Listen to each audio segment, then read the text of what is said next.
रहा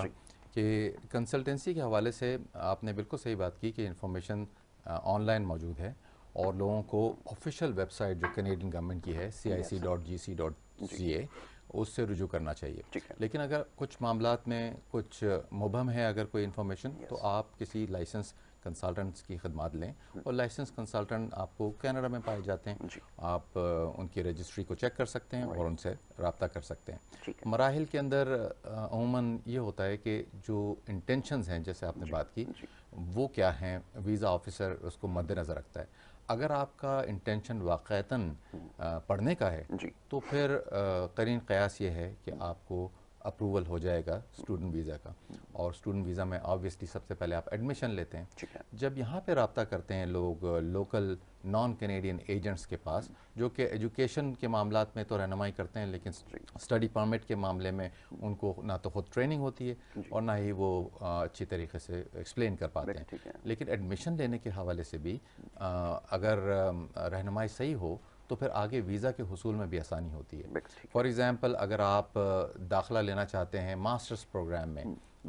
तो यकीनन आपके पास लवाजमात पूरे होने चाहिए, बैचलर्स डिग्री होना चाहिए और जिस इंस्टीट्यूट में आप दाखिला लेना चाहते हैं उसने कोई कवायद अपने कोई स्टैंडर्ड मुकर्रर किया होगा, कितनी परसेंटेज चाहिए, कितनी अंग्रेज़ी के अंदर महारत चाहिए, आइल्स का टेस्ट वगैरह।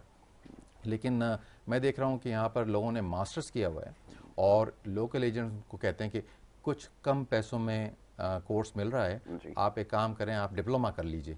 तो डिप्लोमा करने में कोई हर्ज नहीं है, आप कर सकते हैं, किसी भी लेवल की तालीम में दाखिला ले सकते हैं। लेकिन जो नेक्स्ट मरहला है वीज़ा ऑफिसर के सामने जब एप्लीकेशन जाएगी तो यकीनन वो सवाल उठाएगा कि आपने ऑलरेडी बैचलर्स मास्टर्स किया हुआ है और आप अपने स्टैंडर्ड से कम तालीम में दाखिला लेना चाहते हैं तो उसकी वजह क्या है।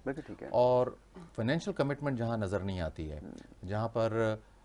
वजाहत नहीं हो पाती है स्टूडेंट की तरफ से कि मैं क्यों पढ़ना चाहता हूँ कनाडा, मैंने इस कोर्स का इंतखाब क्यों किया है, इससे मुझे क्या फ़ायदा होने वाला है और जब मैं वापस आऊँगा तो यहाँ पर मेरे करियर ग्रोथ में कितनी मुझे बेनिफिट मिल सकता है। जब यहाँ पे फेलियर होता है तो रिफ्यूज़ल होता है और रिफ्यूज़ल रेट मैं देख रहा हूँ कि पाकिस्तानी इसका बहुत ज़्यादा है। लोग उसको मुख्तलिफ रीज़न्स देते हैं कि बायसनेस है या और वजूहात हैं, लेकिन एक बहुत बड़ी वजह गलत गाइडलाइंस की भी है, डॉक्यूमेंटेशन वाइज और इंतखाब कोर्स का। फिर स्टडी परमिट में जो आप अपना स्टेटमेंट ऑफ पर्पस देते हैं उसमें कुछ लोग गलतियां कर देते हैं, रब्त नहीं होता या फिर ये होता है कि आप वजाहत में फेलियर नज़र आ रहा होता कि मुझे वहाँ जाना है और मैं तो वहीं रिहाइश अख्तियार करना चाहता हूँ या मुझे वहाँ जाना है और मेरे इस कोर्स की तो कोई वैल्यू मेरे मुल्क में है ही नहीं। तो यकीनन ऑफिसर ये समझेगा कि आप इसको एज ए ब्रिज यूज़ करना चाहते हैं, गो के वहाँ पर मौक़े हैं मुस्तकिल सुकूनत के आखिरकार जब आप ग्रेजुएट हो जाते हैं। लेकिन ये तमाम चीज़ों को मद्देनज़र रखना पड़ता है ताकि आपका सारा वक्त और पैसा ज़ाया ना हो और at the end of the day आप स्मूथली अपना